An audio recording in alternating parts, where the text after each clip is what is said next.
반도체보다 더 강한 소재가 나왔습니다. 구리보다 전기 전도성이 100배 높습니다. 두께는 머리카락의 10만 분의 1입니다. 그런데 한국 연구진이 이 소재를 세계 최초로 대량 생산하는 데 성공했습니다. 이름은 맥신입니다. 오늘 이 소재가 무엇인지, 어떤 산업을 바꾸는지, 그리고 어떤 경제적 가치가 있는지 숫자로 정밀하게 분석하겠습니다. 먼저 맥신이 무엇인지부터 정확하게 알아야 합니다. 맥신이란 금속층과 탄소층이 교대로 쌓인 2차원 나노물질입니다. 영어로는 MXEN이라고 씁니다. M은 금속, X는 탄소 또는 질소, EN은 2차원 구조를 의미합니다. 2011년 미국 드렉셀 대학교 연구팀이 처음 발견했습니다. 두께는 1나노미터도 안 됩니다. 나노미터란 10억분의 1미터를 말합니다. 머리카락 굵기가 약 10만 나노미터입니다. 맥신 한 층의 두께는 그것의 10만 분의 1입니다. 그런데 이 얇은 소재가 왜 꿈의 신소재라고 불릴까요? 맥신의 핵심 특성을 수치로 보겠습니다. 첫째, 전기전도성입니다. 맥신의 전기전도도는 구리의 약 100배 수준입니다. 구리 전선이 전기를 잘 통한다는 것은 모두 아실 것입니다.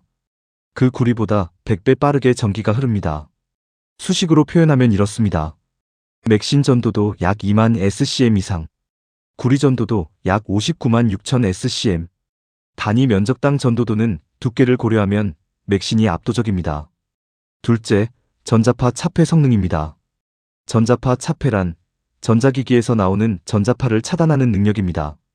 전북대와 성균관대 공동연구팀이 개발한 맥신은 10마이크로미터 두께에서 90.5dB의 전자파 차폐 성능을 달성했습니다. 이것이 얼마나 대단한 숫자인지 비교해 보겠습니다. 현재 스마트폰에 쓰이는 전자파 차폐 소재의 성능은 약 30에서 50dB 수준입니다. 맥신은 그보다 2배 이상 얇은 두께로 2배 이상 강한 차폐를 합니다. 데시벨은 로그 단위입니다. 90.5dB은 전자파를 99.999% 이상 차단하는 것을 의미합니다. 셋째, 유연성과 내구성입니다. 맥신은 구부리거나 접어도 성능이 유지됩니다. 전북대 성균관대 공동연구팀의 성과에 따르면 12개월이 지나도 95% 이상의 성능을 유지합니다. 기존 맥신은 공기 중에 노출되면 산화되어 성능이 빠르게 떨어지는 문제가 있었는데 이 문제를 해결한 것입니다. 그렇다면 왜 대량 생산이 그동안 어려웠을까요? 맥신 대량 생산의 핵심 난제는 두 가지였습니다. 첫째, 표면 분자 분석의 어려움입니다. 맥신 표면에 어떤 분자가 붙어 있느냐에 따라 성능이 완전히 달라집니다. 표면에 불소가 붙으면 전기 전도성이 낮아집니다. 산소나 수산화물이 붙으면 전도성이 올라갑니다. 그런데 두께가 1나노미터에 불과하기 때문에 고성능 전자현미경으로도 분석하는데 수일이 걸렸습니다. 대량 생산 라인에서 하나하나 검사할 수가 없었습니다. 한국과학기술연구원 KIST는 이 문제를 이렇게 해결했습니다. 맥신의 자기수송 특성을 이용해 표면의 분자 분포를 예측하는 방법을 개발했습니다.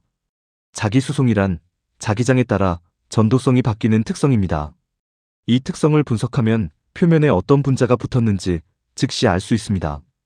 수일 걸리던 분석이 순식간에 가능해진 것입니다. 둘째, 용매 호환성 문제입니다. 기존 맥신은 친수성이어서 물에는 잘 섞이지만 다양한 유기용매에는 적용이 어려웠습니다. 산업공정에서는 물 외에 다양한 유기용매를 씁니다. KIST 김선준 박사 연구팀은 세계 최초로 맥신 표면에 알콕사이드 유기 단분자를 도입하는 표면 개질 기술을 개발했습니다. 그 결과 극성과 비극성 유기용매 모두의 분산이 가능한 고전도성 양친성 맥신을 만들었습니다. 이제 어떤 산업공정에서도 맥신을 쓸 수 있게 됐습니다. 대량 생산이 가능해지면 어떤 산업이 바뀔까요? 5가지 핵심 산업을 분석하겠습니다. 첫째, 반도체 산업입니다. AI 반도체는 발열이 극심합니다. 엔비디아 H100 GPU 하나의 소비 전력은 약 700W입니다. 데이터 센터에서 수천 개를 돌리면 냉각 비용이 천문학적입니다. 맥신은 열 발산 능력이 뛰어납니다. 1.5V의 낮은 전압만으로 263도까지 순식간에 열을 발생시키거나 방출할 수 있습니다. 반도체 공정에서 현재 쓰이는 냉각 장비, 즉 칠러를 대체할 수 있습니다. 기존 수랭식, 공랭식 칠러는 에너지 소모가 크고 환경 규제도 강화되고 있습니다. 맥신 기반 열전 소자로 대체하면 냉각 비용을 대폭 줄일 수 있습니다. 글로벌 반도체 냉각 시장 규모는 2026년 기준 약 40억 달러입니다. 우리 돈으로 약 5조 6천억 원입니다. 맥신이 이 시장을 일부만 대체해도 수조 원의 시장이 열립니다. 둘째, 2차 전지 전고체 배터리입니다. 맥신 기반 슈퍼커패시터는 기존 대비 에너지 저장 성능이 최대 10배 향상됩니다. 전고체 배터리에 맥신을 칩 전체 코팅 소재로 쓰면 전극과의 접촉 저항을 줄이고 접착력이 강화됩니다. 전기차 배터리 성능이 획기적으로 개선될 수 있습니다. 현재 전기차의 가장 큰 불만이 충전 시간입니다. 맥신 적용 배터리는 초고속 충방전이 가능합니다.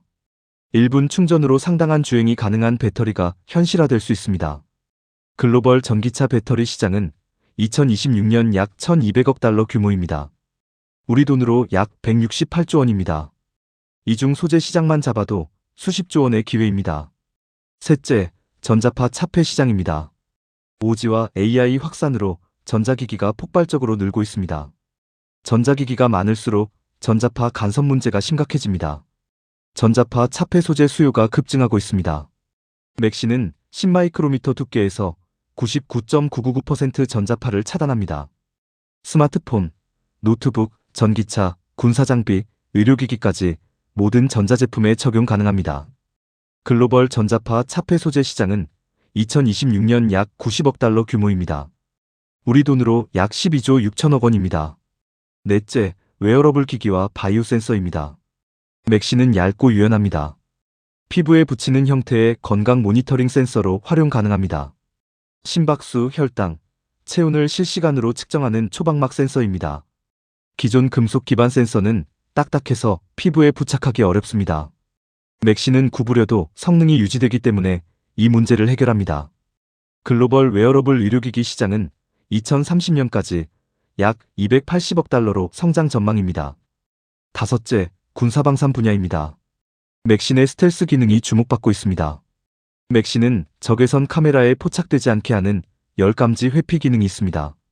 스텔스 도료로 활용하면 전투기, 미사일, 전차를 적외선으로 탐지하기 어렵게 만들 수 있습니다. 현재 중동 전쟁이 장기화되는 상황에서 스텔스 기술의 군사적 가치는 더욱 커지고 있습니다.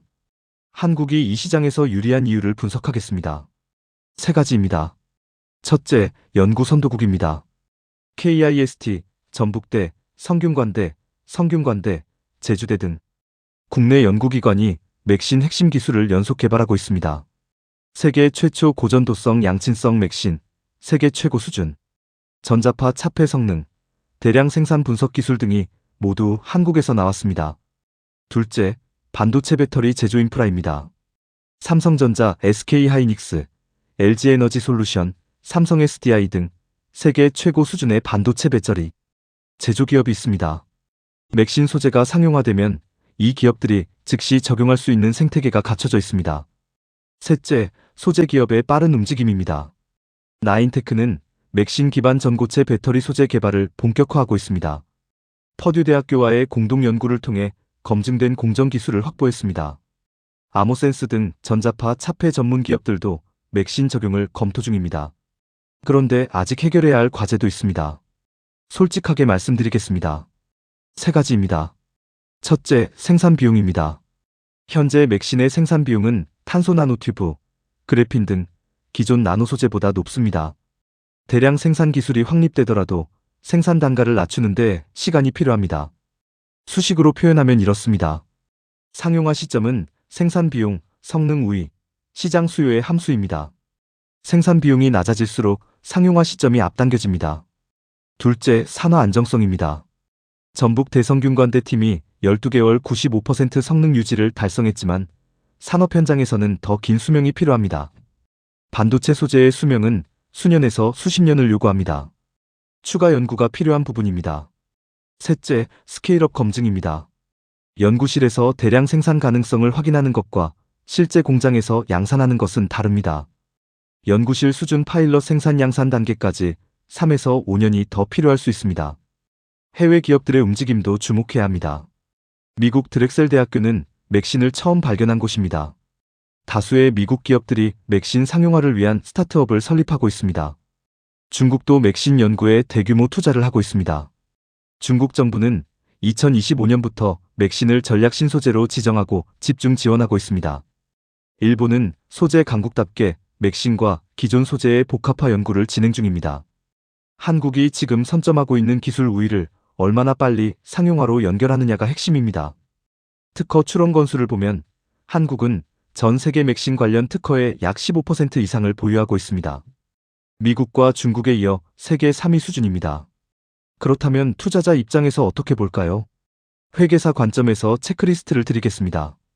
5가지입니다. 첫째, 맥신 관련 기업의 실제 매출 비중을 확인하세요. 테마주로 주가가 급등한 기업 중 실제로 맥신 매출이 발생하는 기업은 아직 소수입니다. 주가가 오른다고 실적이 뒷받침되는 것은 아닙니다. 둘째, 기술 상용화 단계를 확인하세요. 연구 개발 단계인지, 파일럿 생산 단계인지, 양산 단계인지를 구분하세요. 단계에 따라 실제 수익 창출 시점이 수년씩 차이납니다. 셋째, 수요처를 확인하세요. 반도체 기업, 배터리 기업, 전자파, 차폐 수요 기업 중 실제 공급 계약이 체결됐는지 확인하세요. MOU와 공급 계약은 다릅니다. 넷째, 원료 조달 구조를 확인하세요. 맥신의 주요 원료 중 하나가 티타늄입니다. 티타늄 가격 변동이 맥신 생산 비용에 직접 영향을 줍니다. 다섯째, 장기 관점으로 접근하세요. 맥신은 혁신적인 소재입니다. 그러나 상용화에는 시간이 걸립니다. 단기 투자보다 기술 상용화 흐름을 추적하는 장기 관점이 적합합니다. 오늘의 핵심을 정리하겠습니다. 맥신은 전기 전도성이 구리의 100배, 전자파, 차폐 99.999%, 두께 1나노미터의 꿈의 신소재입니다. 한국과학기술연구원이 대량 생산의 핵심 난제를 세계 최초로 해결했습니다. 맥신이 바꿀 산업은 반도체 냉각, 2차전지, 전자파 차폐, 웨어러블 의료기기, 군사방산입니다. 글로벌 맥신 적용 가능 시장은 합산 수백조 원 규모입니다. 한국은 연구 선도국, 반도체 배터리, 제조 인프라, 소재 기업 생태계라는 3가지 강점을 갖고 있습니다. 다만 상용화까지 생산 비용 절감과 양산 검증이라는 과제가 남아 있습니다. 반도체가 한국 경제를 이끌어왔다면 맥신은 그 다음 챕터를 쓸 소재가 될 수 있습니다.